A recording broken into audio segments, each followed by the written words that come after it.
For the next several chapters, I'm going to tell you some stories from my long experience in Hollywood as a writer and producer in network television. I'm going to do it for two reasons. First, to show you how God guides and cares for us in this great war. Second, I want to show you the deeper nature of the conflict, and it is this. To a vast degree, the war against humanity by the powers of darkness is a war of stories. Years ago, I wrote an essay entitled Stories Rule the World. When hell rules the world's stories, hell rules. You can read that essay on our website, thorncrownstudios.com. Control the stories that are believed by an individual, a nation, and the world, and you control everything, especially what people worship. Sadly, in America, for many generations, our stories have taught us to worship ourselves. We are the focus of everything. For many decades, Hollywood has been a world center for that kind of storytelling. As you recall in the last chapter, 1979 was a very difficult year for us, but through it we saw God's mighty hand of provision.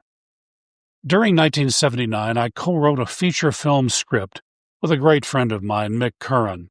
It was entitled The Foxbat Strategy, and it's available to read on our Thorn Crown Studios website. Two young producers picked it up and took it to United Artists. In 1980, it was bought by that studio and almost immediately became a Go project. How exciting that was! Finally, I was in the game, a member of the Writers Guild. We began talking to possible directors. I met with one production company head who asked why I didn't direct the film myself. I replied, well, I've never actually been on a working film set. Probably I need to do that first. But in the middle of all this excitement, something happened. United Artists was bought by MGM. The president of that studio had a sister who had a script with a one-line similarity to ours. Instantly, Foxbat was permanently shelved, never to be produced. In a heartbeat, all the excitement was gone. But that's just Hollywood. I don't count it as part of the deeper war. For several years, the Foxbat Strategy made the rounds of the studios, being read as part of a small group of scripts that should have been produced but weren't. This opened doors for me as a writer. I met with the presidents of studios and production companies. I pitched script ideas to them, and I was hired to write them. None were ever produced, but I made enough to feed my family. Then in 1983, the bottom fell out. Suddenly, I couldn't sell an idea. Once again, we couldn't pay our bills. I was an elder in a small local church. People would come to our house for meetings. We met with them by candlelight because our electricity had been shut off. Truly embarrassing. We had no telephone. I would call my agent once each day from a laundromat. One afternoon, we got our kids together and we told them that we didn't have any food for dinner. So we said, let's see what God our Father will do.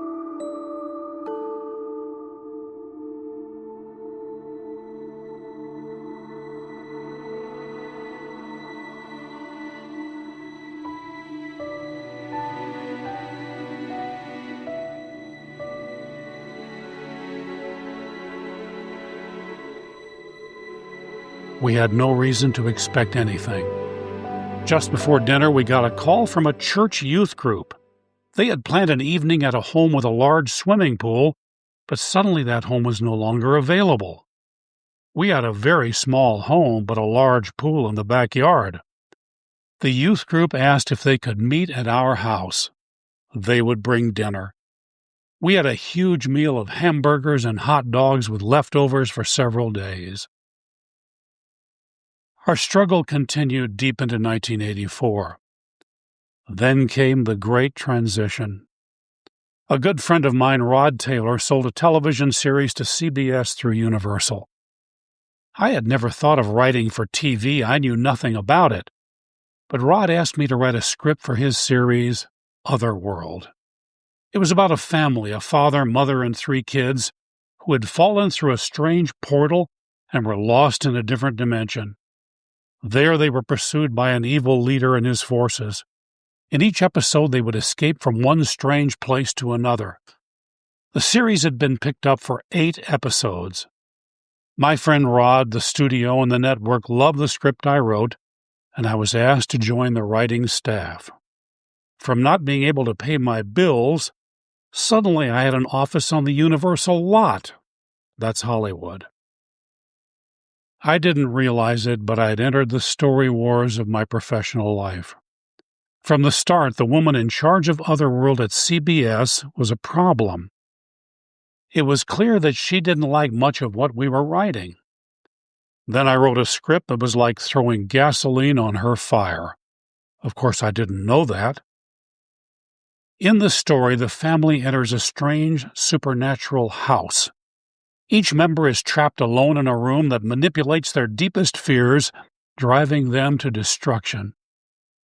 The father must overcome his fear, then go into each room, taking the fears of his loved ones onto himself to save them.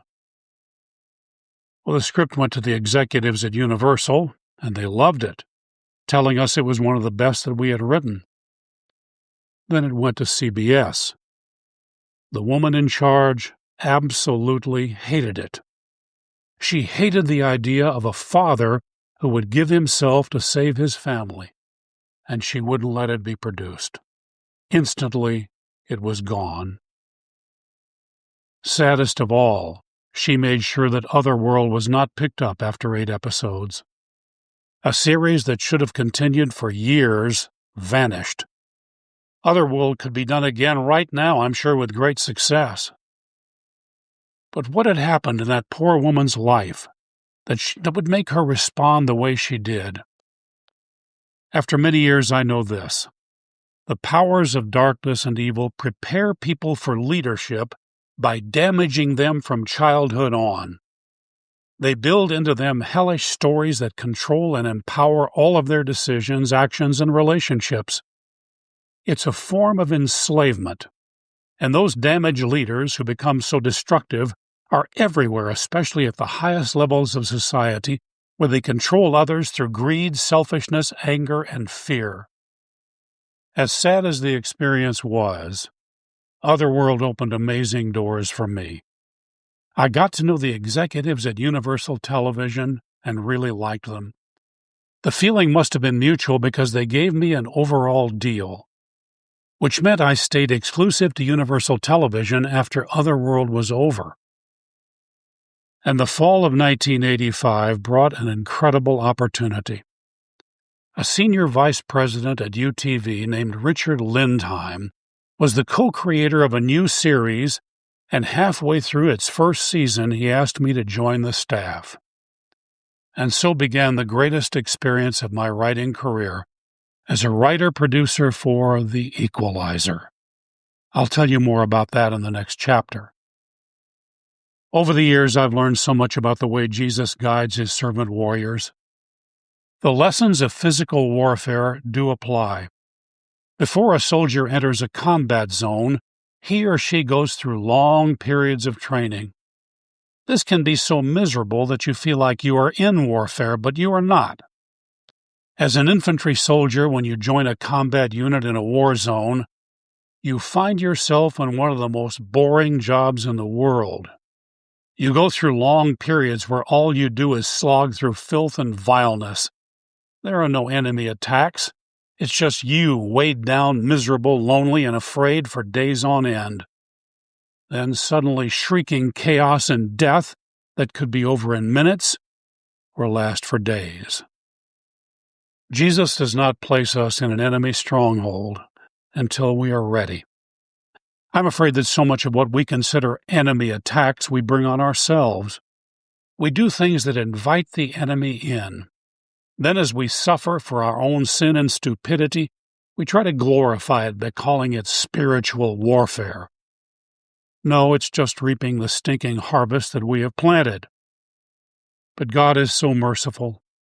He takes us through all of that, and in the process teaches us things that we will need to know in the real battle that's coming.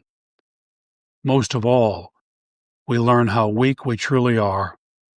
Pride and self-sufficiency vanish. In confronting our own idiocy, we learn how much we must depend on Jesus, our King.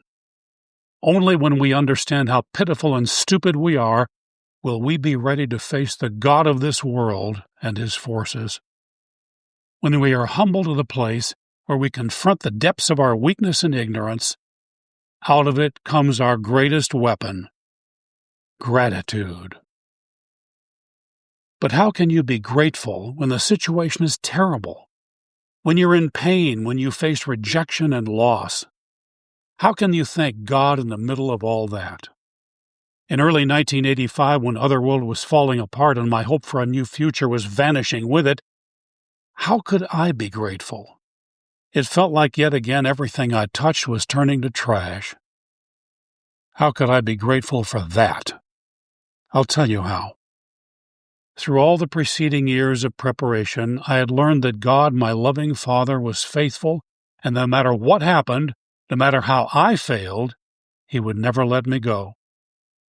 Truly, that brings overwhelming gratitude. From Otherworld on, everything was a battle, and the worst was yet to come. That battle continues to this day, but praise God, he has never left me. So arm yourself with gratitude. In the middle of darkness, when all hope seems lost, gratitude will be a powerful act of faith that transforms everything. Through gratitude, the destroyers of your life, anger, hate, and self-pity, will themselves be destroyed. And when you search for it, you will discover that in the darkest moments, there is always something good for which you can be thankful. Through gratitude, you will find the peace of Jesus Christ, who said in John 14, verses 27 to 28, "Peace I leave with you. My peace I give to you, not as the world gives do I give to you. Do not let your heart be troubled, neither let it be afraid."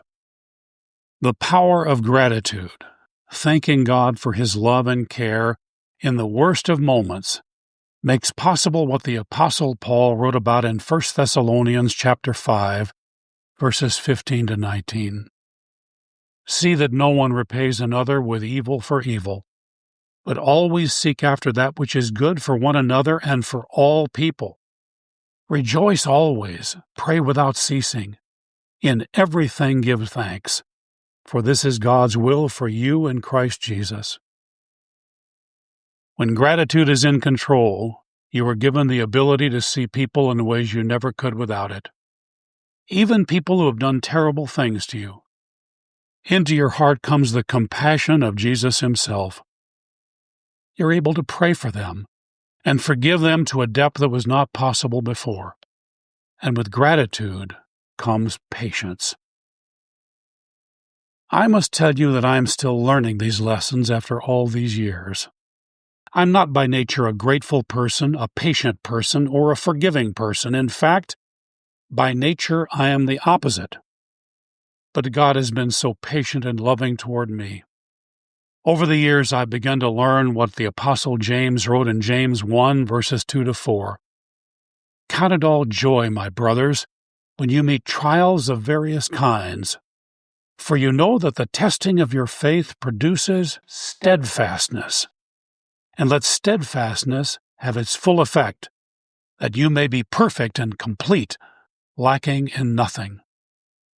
Gratitude and steadfastness, my friend, this is the way of the servant warrior. Where are you right now? Are you in the middle of great darkness? Does there seem to be no end to it? Has everything crumbled to dust around you? There is no better time to give thanks. So whatever your situation may be, that is your assignment for the week ahead.